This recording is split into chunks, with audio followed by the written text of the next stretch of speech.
Yeah. Hey, look, we're live. We're live. All right, here we go. Hang on, guys. Hang on.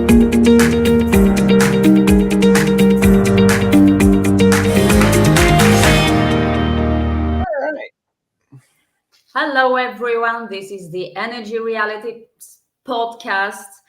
And today, Tammy Nemeth is having some technical issues, so she'll be with us a bit later. But I've got Stu Turley and David Blackmon with me here. How are you guys? How's August treating you?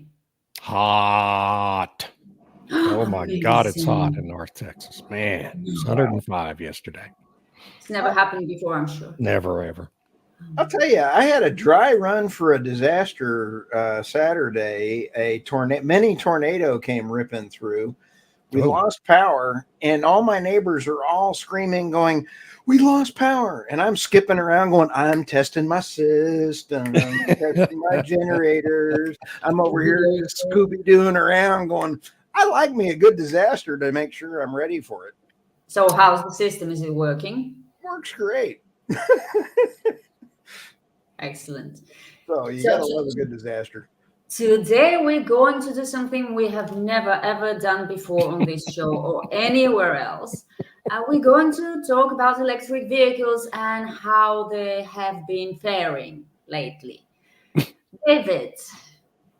Well, it's a deteriorating situation in the United States for electric vehicles. And we've talked about this in the past. They're just not sustainable business models without steadily increasing subsidies. And we enacted the Inflation Reduction Act 2 years ago that had a beefed up subsidy in it, which is, of course, just a down payment on the multi-trillion-dollar cost of the overall Green New Deal. And so I think the Democrats had anticipated having a supplemental Inflation Reduction Act enacted by now. That hasn't happened. It's not going to happen. We are adding $1 trillion to the federal debt every 100 days now in the United States. So the thought that we're going to do another multi-trillion-dollar subsidy bill for electric vehicles and other green energy is just a pipe dream that's never going to happen. That leaves the electric vehicle segment in the United States teetering on the brink of what would be not extinction, but just a permanent irrelevance in the overall U.S. vehicle market. They have increased their share of vehicle sales here in the United States, but it's still in single digits. It's not likely to rise above single digits anytime soon. And so what's ultimately going to be the outcome of all of this is that all these mandates and targets that have been put in place by this administration are going to start being extended further out into the future and eventually forgotten about entirely as the legacy automakers like Ford and GM regroup and focus more on hybrid cars and their standard ICE vehicles, the heavy SUVs that people actually want to buy. And this is just going to end up being the latest in a long line of failed experiments of trying to bring the electric vehicle business in the United States up to societal scale. This has been happening off and on for 140 years, and it's nothing new, and the outcome was entirely predictable. Yeah, as this usually is. Can you hear us, Tammy? I can hear you now. There's Tammy. Yes. All right. Sorry. Hey, we're getting your crickets. It's awesome. We've never had crickets on the show before. I know, and the bad part is they're in the house. Oh, no. That's not good. That's not good. That's not good. Well, Tammy, you can eat crickets, so it's a good thing they're a good source of protein. Yeah, but Yes. you have to catch them first. And you have That's to be right. happy. You have to be happy eating the cricket. Maybe they'll start giving advice like Jiminy Cricket. That's Good like morning, the Robert. scenario. Morning, Robert. Hey, well, we get ready for the Inflation Reduction Act. I just did a Grok check on it, and it is amazing. It said that Some reports hilariously mention only 8 chargers for billions spent, but that might be an oversimplification or misrepresentation. I've actually got a picture of the Biden administration and trying to figure out what they're going to do for the EV. So hang on. Let's take a look at this. This is the Biden administration as they're taking a look and taking care of the workers in Detroit. Zoom. Now, here's the rest of the American public sitting here looking around going, all right, we're on a plane going nowhere. Yeah. Yeah, but car makers, as David said, are already starting to wake up. Tammy, in Europe, EV sales are declining. It's not just a slowdown in demand, it's a decline. Do you think anybody in Canada or the US is watching this and possibly taking notes? No, I don't think so. Not at all in Canada. I mean, they're throwing so much government money into all of the sort of EV subsidization of the batteries and constructing the vehicles. And like the IRA, they claim to be building all of these chargers. And it's kind of funny because we did this road trip and we're going through these different urban areas and there'll be, chargers at a mall or something like that. And there'll be one car charging. Yeah. Or Well, that's something. more than I see at my local mall. There's a Right. charging station with, I think, 6 chargers. Never seen a car there. I don't go every day, so maybe at some point somebody charges there. But every time I pass that station, not a single car. Well, I think part of the problem is we were talking to some friends and they were saying that in the different cities, the grid can't handle the number of home chargers that would be required for having EVs. And so there's a limit of, I think it's a maximum of 3 EVs in a neighborhood. So like seriously. So people are saying, well, maybe I should, if I put in a charger, I can make sure that my neighbor doesn't get one because there's only like three allowed in a neighborhood. So You're saving okay, your neighbors the trouble of buying an EV and building a charger. My goodness. right. So I mean, sometimes there'll be subsidies to put in the home chargers, but usually people have to pay for it, and it's about 20,000 Canadian dollars to put in a home charger because they have to change how they hook it up and all these different kinds of things. So I'm really not sure they've thought this through. Like what? So everybody's supposed to charge at the big local charging facility and what? Catch an Uber home? I don't quite Wait. understand. Yeah, but wait a minute. Weren't EVs really great because you can just come home with the EV and then plug it into Right. the normal socket? Yeah. Supposedly. And then they're Yep. supposed to be able to extract energy from it when they need. Right? Yeah, and feed it back. So Yeah. what's up with that? So apparently this wasn't true. Don't know. But okay, so let's think this through. Let's say you have your car plugged in, but there's a case of Dunkelflaute, right? So the wind turbines aren't turning and there's no energy being produced. So they have to draw from your car. And then you're thinking, I'm going to get into my car in the morning. It's dead. And it's empty. Yeah. It's empty. So how are you supposed to get to work? Or if you're at work charging and they need your car to power your computer at work or something, and Yeah, it's and not- the big Yeah, problem in the areas where there have been a lot of EV sales in California and in some metro areas in the Northeast, the big problem there is people having to wait in line for hours at these public charging stations because so many people are pulling up to these chargers and trying to get a 100% charge in their battery when they're only designed to do about 75 to 80% charge. And so it takes you 15 minutes to get to 75%, but it might take you an hour to get to 100% on these chargers. They're not designed to do that. And so that's a huge problem. And now there was a story over the weekend of, oh man, I forget what city it was now, enacting a local ordinance, fining people if they sit at the charger too long. So that's where we're going with that. That's so All funny. those charger hogs. The charger Yeah, hogs. charger hogs. Yeah. Yeah. Okay, but there's also I just sent this story around. I can't remember if I sent it earlier, but so if the alternative is that there's public EVs that will come, they're self-driving and they will come and pick you up and whatever. In San Francisco, there's a case of the Waymo self-driving autonomous EVs that go to this parking lot and are keeping everybody awake because they're beeping and their lights are flashing and they're driving around in circles. The autonomous self-driving vehicles are just behaving very erratically in the middle of the night, like at 4 a.m, and it's driving the people crazy. And the police show up to fine whoever's making the disturbance, but there's nobody to fine because the EVs, there's no one driving the EVs. They're just in This is a circles literal honking. absurdity. There's way too much in government control, being able to be locked into the car. Tucker Carlson has it right when he has a 1965 pickup that has no electronics on it. The phone, the one that just got me was a lady with a Toyota, a brand new Toyota. When you have everything on your app and the amount of government information from the new cars, not necessarily just an EV, but the amount of intrusion that comes in from the government, as well as listening to your car, and the availability is frightening.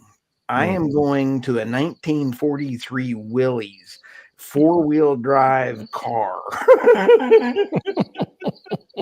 I want no electronics. Robert Yeah. De Domenico makes a great point here. I've been in submarine, nuclear propulsion, commercial, and nuclear power for 4 decades, and it's obvious that nothing about these EV mandates and subsidies has been thought through. And that's actually 100% correct. I interviewed Dr. Angela Wilkinson, who's the CEO of the World Energy Council recently, and her theme throughout that interview was that the biggest problem in all of this is that there's no systems thinking being applied to any of this. The IRA was just this disjointed collection of subsidies and tax breaks that didn't have any real overarching plan in mind for them except to flood a bunch of money into these green energy solutions. And so what you're getting is all this ramping up of investments in various aspects of an energy transition without any overarching plan to integrate all of it. And so you end up with building, all these electric vehicles without the chargers and with inadequate battery technology. And so it doesn't work, and people get pissed off about it and stop buying the products, and it fails. And so it's all going to fail because there's no overarching plan. And my response to that, of course, was, well, I live in the United States where there's simply no ability for the central government to engage in any sort of systems thinking, overarching plan to all this. Those kinds of plans get developed in communist countries. And, with the Soviet Union's 5-year plans and China's 50-year plans and all that kind of stuff, we don't have the capability of doing that in the United States. I know the EU is trying to do that in Europe as the overarching government authority, but I sense it's really failing there too, right? Of course it is. Yeah. It's because the tools are let's have more subsidies and let's mandate EVs in this case. Yeah. Because there's no organic way this is going to happen. And it's not even happening with the subsidies and with the mandates. Well, it's because if you think of how the EU issues, they issue commands, they issue directives. Like it's a directive from the EU. Yeah. So it's one of these things, and I think that Canada does this as well. It's like, we're telling you, this is what we want, make it so. And they're just assuming you can wave a magic wand and boom, everything will be just materialize out of nowhere. And, the thing is, David, I would say they believe they're using system thinking. They believe that they've constructed this grand plan, and this is the system, all the things that are required. And I hear this all the time from environmental groups, is that the oil and gas industry and the critics are slowing it down.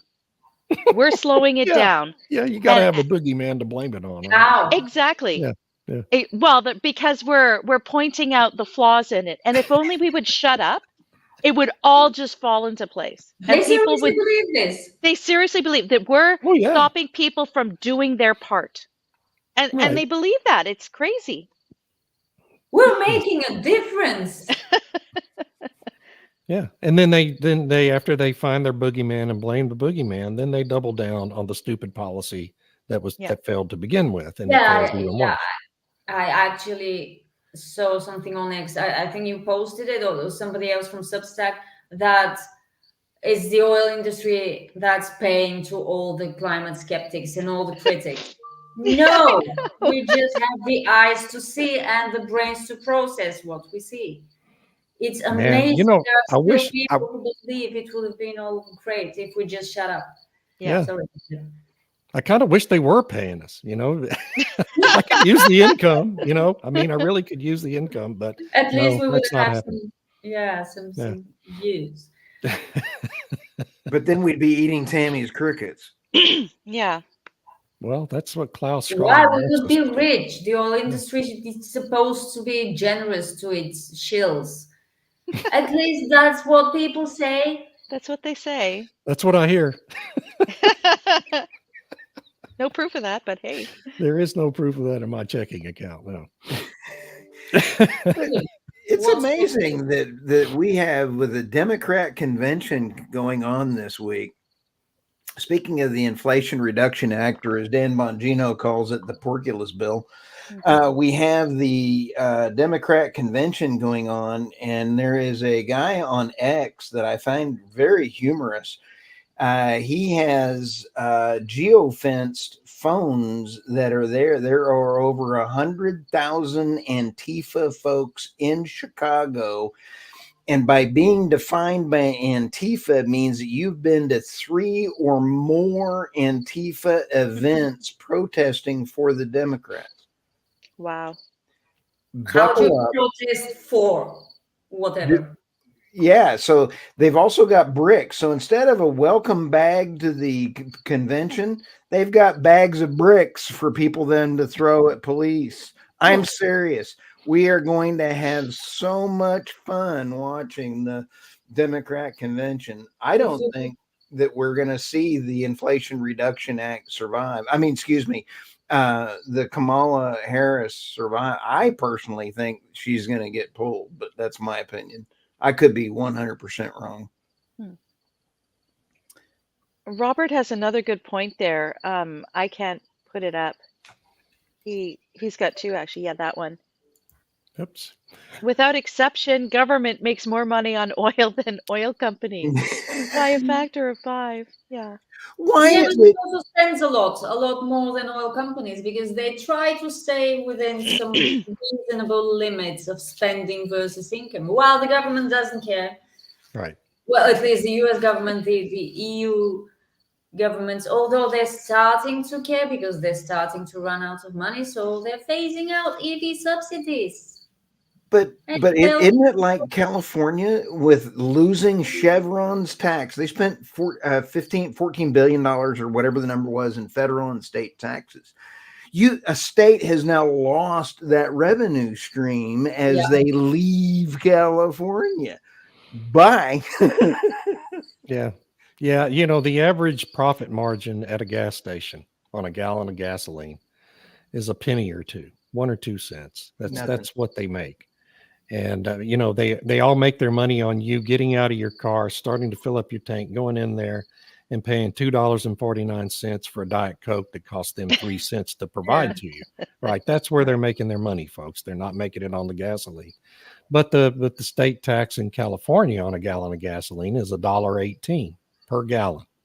Okay. And that doesn't include the climate change tax that the state imposes, and the pollution reduction fee that the state imposes, and all the other fees that they impose. I mean, the state of California probably makes $2 a gallon on every gallon of gas sold in the state. So Robert makes a great point. And they just asked refiners to stockpile gasoline and diesel. which reduce costs money. the chances of profiteering.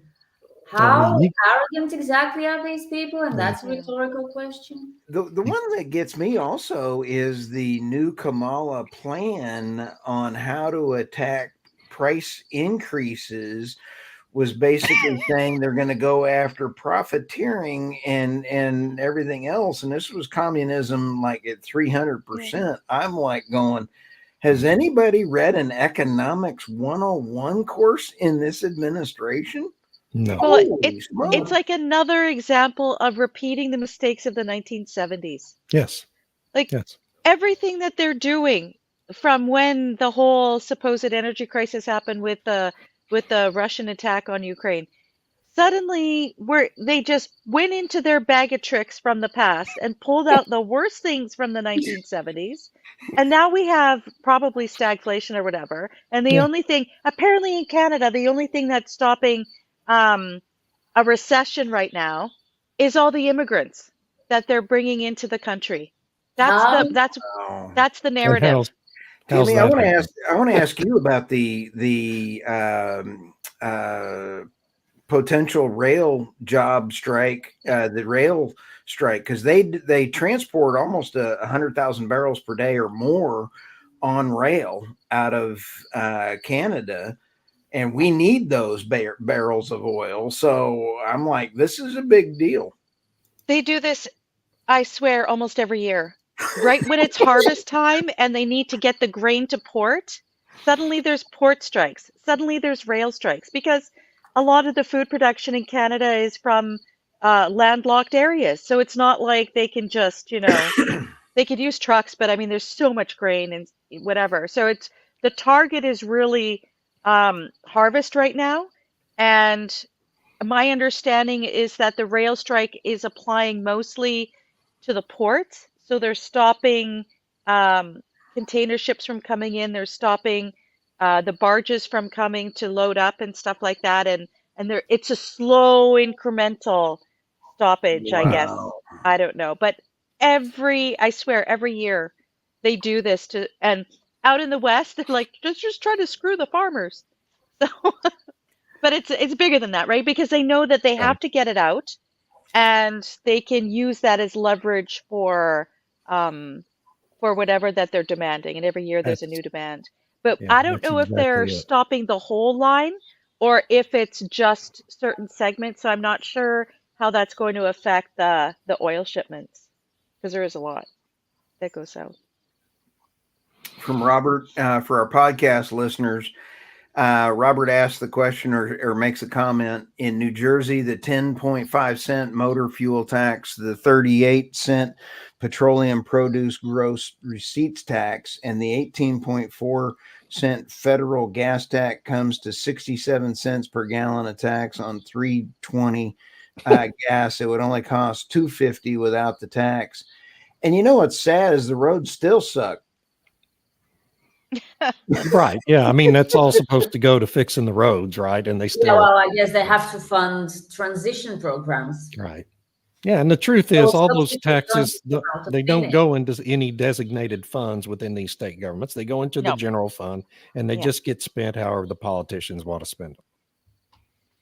This is just okay. Boy, Robert's on a roll. Whatever coffee you're on, Robert, I would love some of that. Yeah. I would love to have a cup of your coffee, whatever you're on. It's high test. I'd like to add something about the taxes on fuel because in Canada there's a group called the Canadian Taxpayers Federation, and every year they do an annual report of all the taxes that are on fuel. Because it affects everybody when you're a mom and you're going to fill up your vehicle to drive your kids around to the various activities, or you're going camping.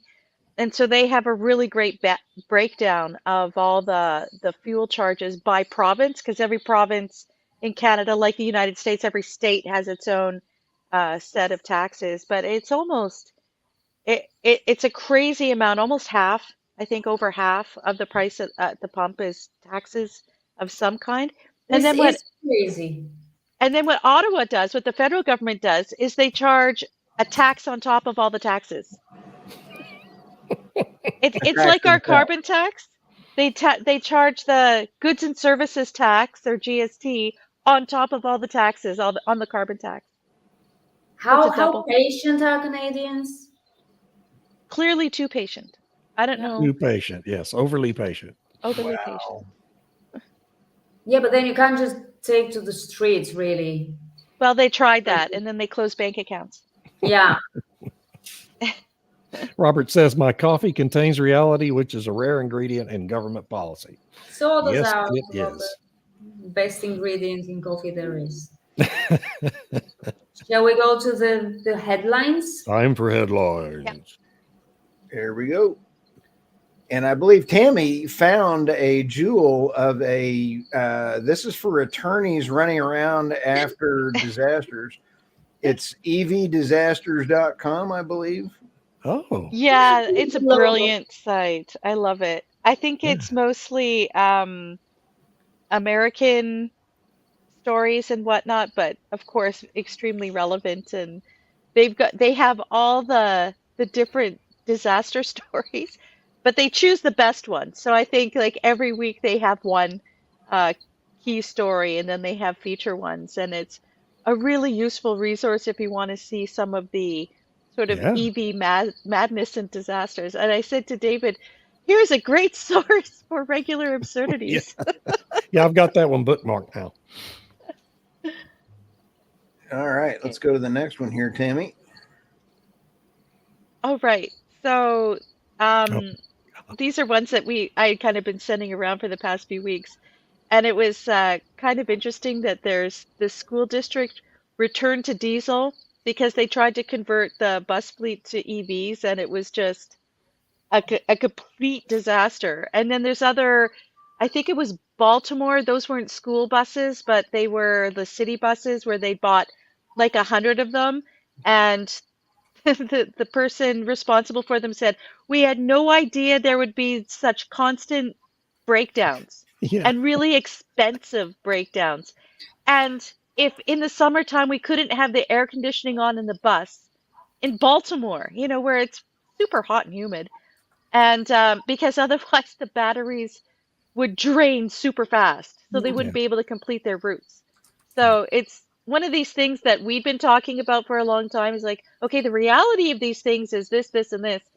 And it's like all the planners are like, no, everything will be good. It's not like that, but it is. And the other thing to emphasize about those electric buses, the city buses cost about $500,000 each. Okay. Yeah. Whereas a diesel powered bus costs you between $150,000 and $200,000. So you're paying an exorbitant upfront cost only to incur exorbitantly higher maintenance costs on top of that. So, yeah. But they were supposed to be low maintenance. Right, electric exactly. vehicles. Yeah, I mean, that's how they're advertised. Because of fewer moving parts. Right.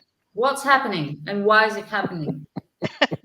Good question. Well, we don't know because the maker of the buses is in bankruptcy and is no longer. Oh, that's that company. Okay. Right. I remember that. It's like almost all of those companies are bankrupt or in receivership or whatever. And and they sell so well. And then the second, I don't think that was mine. The Mercedes. Yeah, the Mercedes. Oh, that wasn't yours? I don't think That's so. a great story, though. It's a great story. Yes. Not a great story. 21 people were injured. Well, it's not a great story. Okay, maybe not a mind. great story. That wasn't so nice. But like Never the mind. Mercedes blew up, burst into flames. Oh, poor thing. These are Irina's, I think. These are mine, yeah. And there's a third one round the corner. So how booming electricity demand is stalling efforts to retire coal and gas. How surprised are we? Shocking. So apparently US demand for electricity, which has been flat for years, if not a decade or more, is suddenly booming because data centers and artificial intelligence, which you use, and I don't, so my conscience is clear. But in any case, electricity demand, and of course, extreme weather is driving greater demand for heating in winter and air conditioning in summer, blah. So electricity demand is on the rise. But so is wind and solar. Apparently, shockingly, as David said, this is not enough. And this growth in demand is delaying the retirement of coal and gas plants. Yeah. It's a great revelation by the Wall Street Journal. And Tammy- here I just want to repeat my prediction that I started making towards the end of last year, that by the end of next year, 2025, we're going to start seeing regional grid managers in the United States talking about the need to permit and build additional coal-fired power plants. Yeah, probably. That is coming. It's coming before the end of next year. Y'all bookmark this and tell me I'm wrong. It's either that or destroy demand. Yeah. by any I'm going to means tell you you're possible. wrong just because you need to be set back a little bit as I'm Okay, teasing. all right. I'm teasing. Humility. I need humility. Yes. Yeah, no, I'm teasing. I think it'll be a combination of demand destruction they're going to try, and also needing to build the reliable power. So, yeah, I don't know how they're going to square that circle, because, as we all know, wind and solar aren't reliable and whatnot. Yep. So, Yeah. somebody asked a question earlier about this SRB. that I've seen an older study, but I'd want to look at it again now that power prices are increasing and you have all these other inputs. But I think if the Chinese one, I think the EROI would be lower just because they control so much of that chain. So I don't know. For podcast listeners, the question from SRB is for sorry. David or Tammy, as far as you know. Has anyone looked at BEVs, battery electric vehicles, in terms of energy return on energy invested, ROI? And as Tammy said, I know there have been several studies on that. I'm not sure if any are actually current now to reflect the higher inflation in prices. Yeah. Good question. I'll look into it.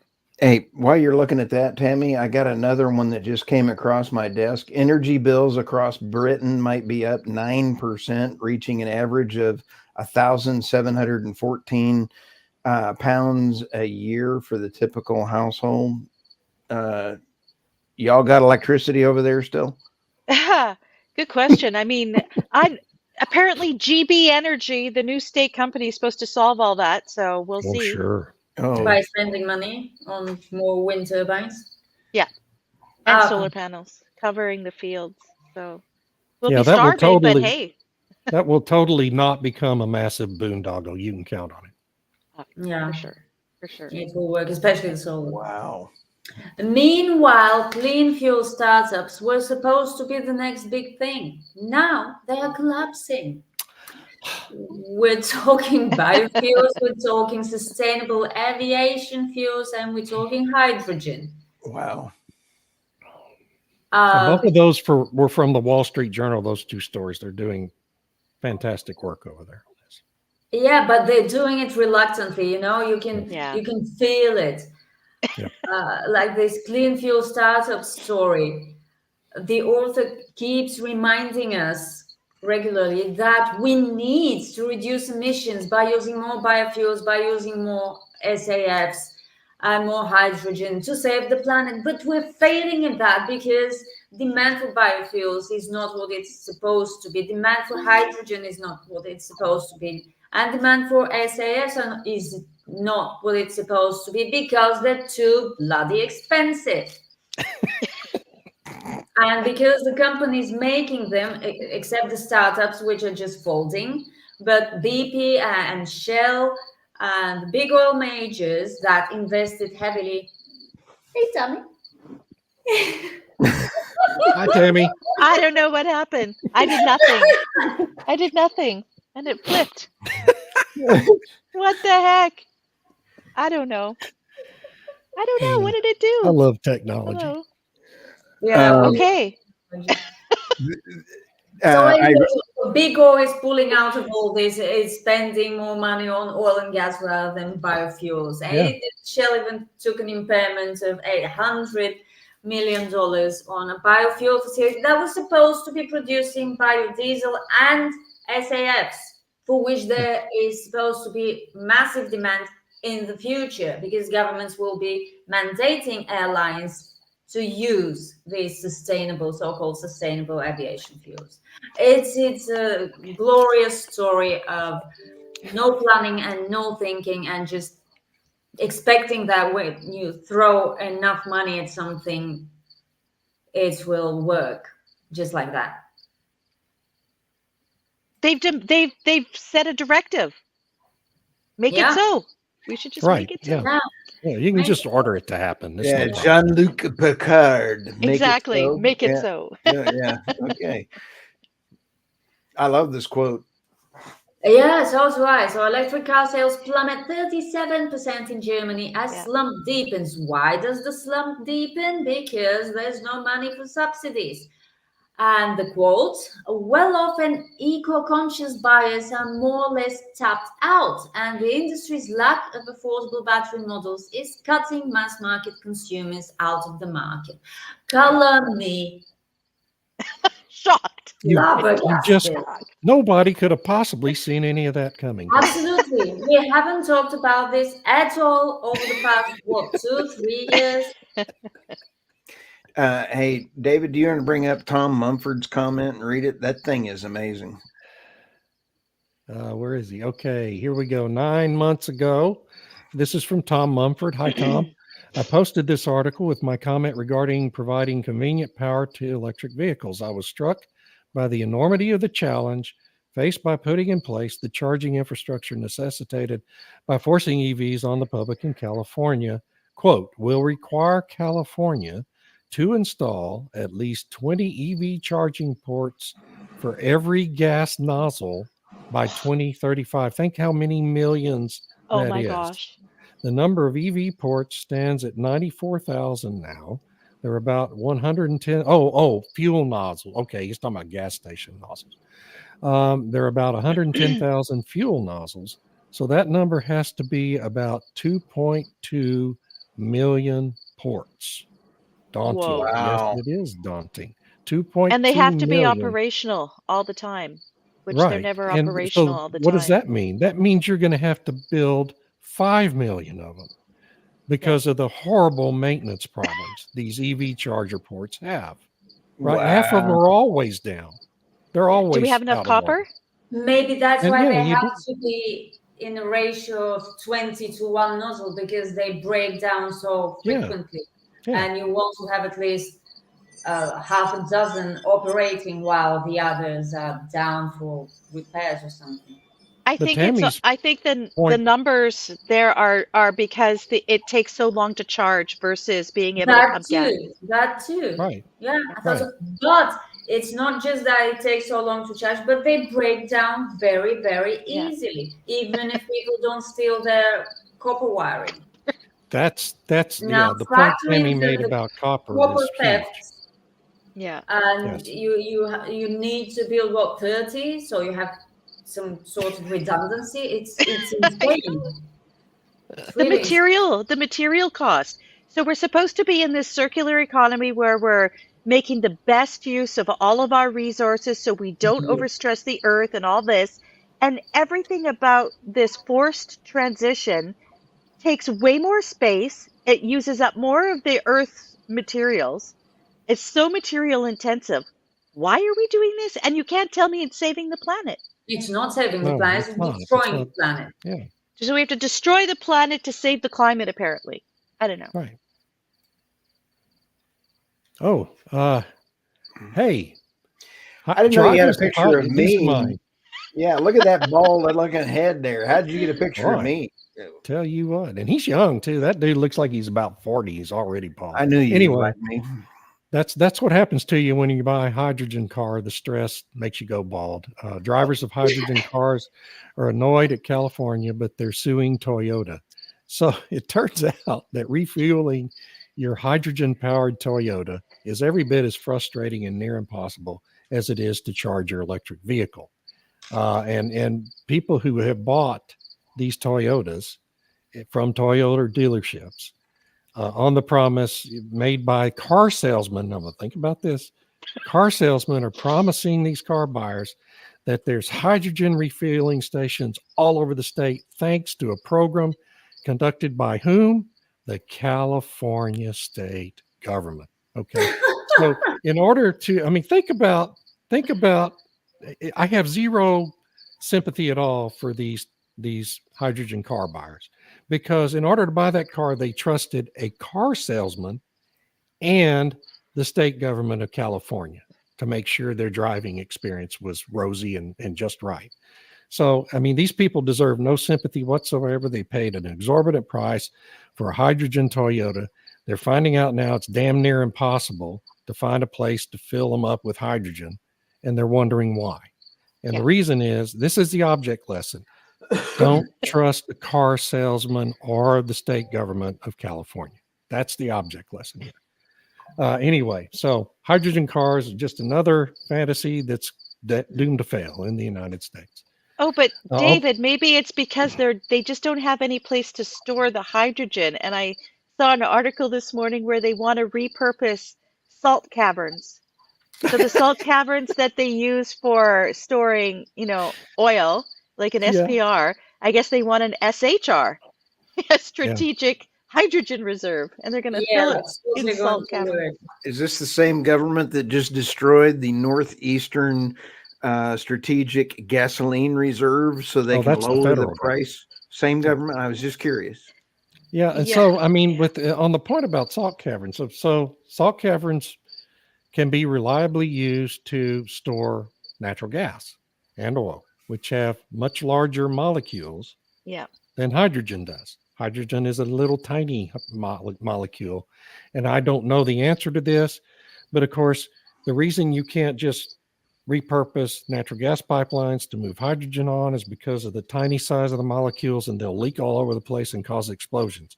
I just kind of wonder if salt caverns might have the same issue with containing hydrogen molecules. I don't know the answer to that, but if anyone out there watching or listening knows the answer, let us know. Second thing, Orsted books new losses, flags delayed U.S. offshore wind project. But it still soldiers on. But it still soldiers on because it knows that if it asks strongly enough, the states of New Jersey and Massachusetts will give it more subsidies to keep building these boondoggles offshore U.S. Orsted, this is like the second time Orsted has had to book major charges related to its U.S. offshore wind projects. It's canceled and restarted 2 or 3 of the projects. And someone mentioned, I think it was Tammy mentioned a little bit ago, that about Shell and BP and other big oil companies pulling out of these biofuels ventures. Well, they're also pulling out of their offshore wind ventures, and Equinor too. And so why? Because they're not sound business models, and they require, and they will continue to require, ever increasing subsidies and higher power provision rates in order to stay afloat. And so that's not going to happen in the United States, and they're all going to fail. Robert De Domenico, strategic hydrogen initiative targets are shit. Yeah, that might get me banned by YouTube, but I agree with that. I'm glad you hit that, Tammy. And hey, Brian, good morning. Brian Zinchuk, awesome. Thanks, Brian.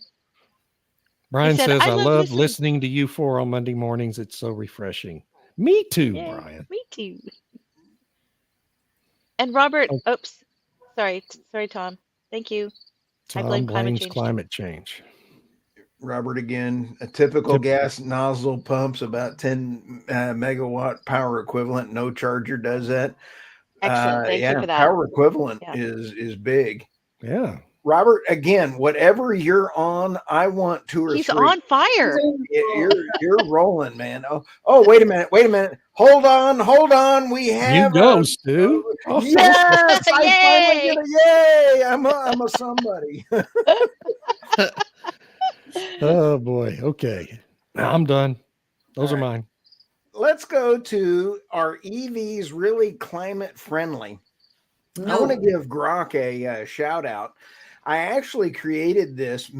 I created this using Grok AI on X, and I asked it for, how does tires wear microplastics? And EVs, I hate to say this, are not climate friendly. I don't believe you. What? Yeah, I know. Whoa. No. It's just unbelievably. But I want to get to the next article, that can the West afford to build its own copper industry? Because if we need to go to an energy transition and electrify everything, we need to double the size of the grid in the next 10 years. We need more copper than we have on the planet. And the average copper mine in the U.S. takes about 20 years to get approved. So Just we're to get kind of, approved. Yeah. yeah, we're kind of screwed Same in around. Canada. Yeah. I use Grok on X to create the cover for this wonderful article that was written by Irina Slav for oilprice.com. Oil price, yeah. But they had a really cheesy thing on it. So I put this cover on it, and it's amazing. Is copper the Swiss Army knife? Yes, it is. We need it for everything. Yeah. And solar panels need copper cables to connect their inverters from there to the grid. Wind turbines need copper cables for the same reason. EVs need copper. The list goes on, and it's a long one. The world would need enormous amounts of copper while theoretically available, not actually available. Well said, Irina. Yeah, I think the World Copper Association or Copper Council or something says that there is copper, but it has to be got out of the ground. And that's actually my coverage of the Wood-Mac report on copper that says no China, no transition. I mean, yeah. Oh, no. Tom, we are not going to show this comment. We are not going to show this comment. David did it. You are a correct, scholar David. and a gentleman, Tom Mumford. That's No, all I David, can you say. are not correct. Oh, Brian has a good comment here. A copper mine in Minnesota was killed recently because, believe it or not, they said they couldn't cut down trees in Minnesota, and the whole state is covered in trees. This is no justification to cut them down. You should let it stay covered in trees, but you can't have because they're carbon sinks, and those trees are removing carbon dioxide from the atmosphere, and so if you cut them down, will that copper be able to replace that ability to remove carbon dioxide? This is a very interesting question, because it will be used in wind turbines and solar panels, solar installations that do not, in fact, remove CO2 from the Unless you're using carbon capture techniques that take a lot of power from those wind turbines that you've just destroyed the earth. So it'd be easier to do what a tree does. It's like there are these people who are trying to get something without trading anything off. They have forgotten that there is always a trade-off. They want their cake and to eat it too. And isn't the other point to make here that if that copper mine had instead been a proposed wind farm or copper or they would have cut down the farm, trees. Yeah. no one would have objected to cutting down a single tree. That's even Except in Quebec, because they didn't want this EV battery plant constructed because it would cut down the trees, and so they've been protesting. Good for them. That's awesome. Scotland is absolutely a horrific place. They've cut down 14 million trees for all their wind farms. And now they're trying to do interconnects around so they can supply power. And then the amount of diesel fuel that they're using to power those wind turbines so they can export the power. This is a mind-numbing experience. Germany, I think, was going to cut down an ancient forest to put up wind turbines. Yeah.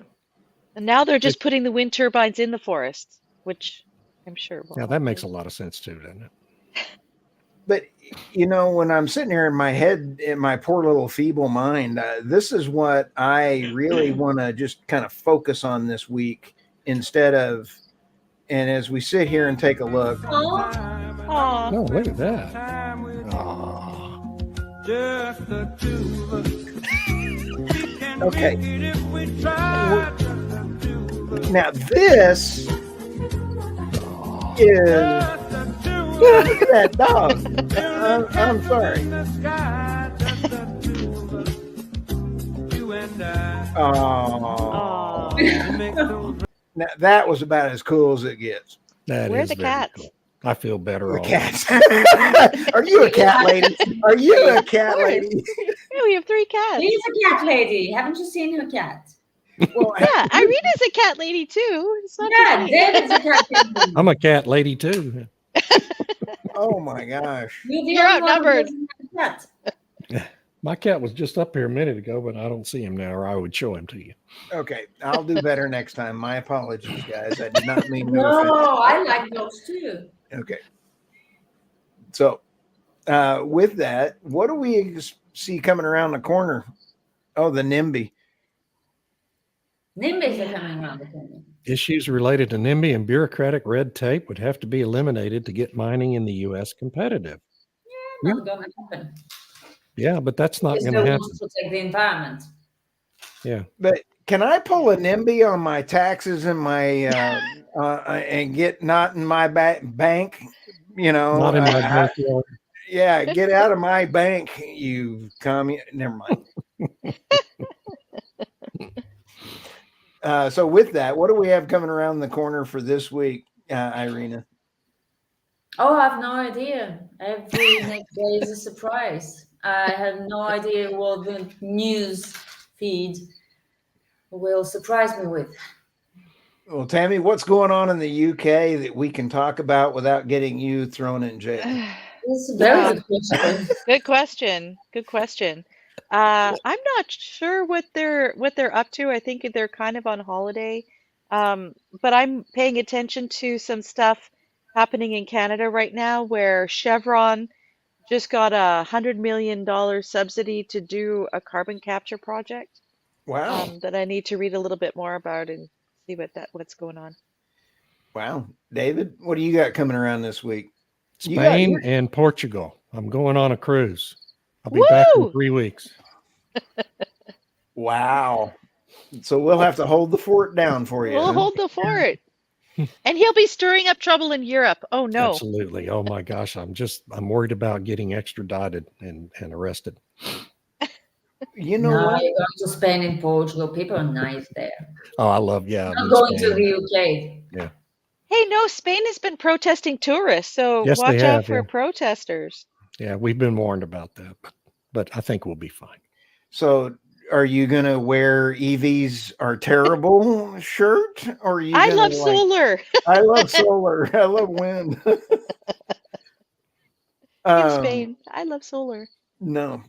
So with that, I think we're going to be having a lot of fun watching the Democrats throw bricks at each other and Yeah. avoiding donkeypox. It is going to be awesome. Yes. I mean, monkeypox, donkeypox, monkeypox, Mpox. mpox. We can't say monkey anymore for some reason. Just like, I yeah, still you think could it's call a it the donkey. Wuhan virus. It's a donkeypox as far as I'm concerned. A pox of donkeys. There we go. Anyway, have a good Uh-oh. one, guys. Whoops, we lost Irina. We lost Irina. Bye, guys. Bye, y'all. Have a Okay, great week. bye. Have a great week.